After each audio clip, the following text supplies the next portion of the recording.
Un balance ton pauvre aujourd'hui sur la Fiat Grande Panda. Une nouvelle génération de Panda qui reprend l'idée d'un véhicule simple et accessible. Relativement. On reconnaît bien les formes très cubiques de ses ancêtres. Et elle est restée très compacte, 3,99 m seulement de long. Puis on a des singularités, comme ce Panda gravé dans la carrosserie. Là ça fait pan. Ici on a un clin d'œil à l'ancien logo. Puis on a cette signature visuelle façon Space Invaders. Là c'est cool, on a un effet d'optique avec le vieux logo et le nom de la marque. Que les couleurs exotiques, ce jaune est gratuit et il n'y aura pas de gris au catalogue. À bord c'est super original avec notamment cette bombe box en...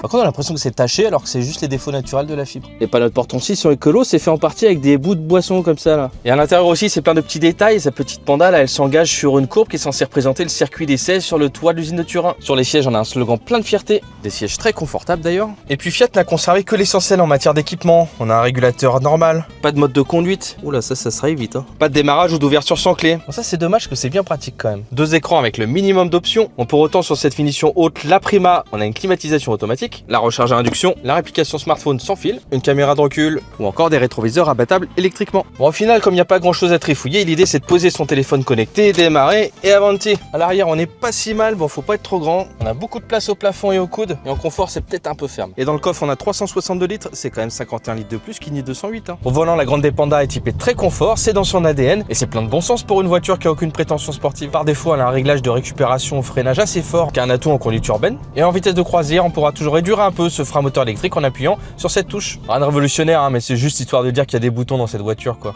Dans cette version électrique, Fiat a logiquement retenu la plus petite puissance disponible chez Stellantis, 113 chevaux. Ça suffit pour un truc comme ça, c'est mieux que ça. Et la petite batterie de 43,8 kWh, ce qui donne à peu près 320 km d'autonomie. En option, on pourra prendre un chargeur rapide qui monte à 100 kW, de quoi recharger de 20 à 80% en 27 minutes. D'ailleurs, une super idée, c'est ce câble intégré dans la face avant.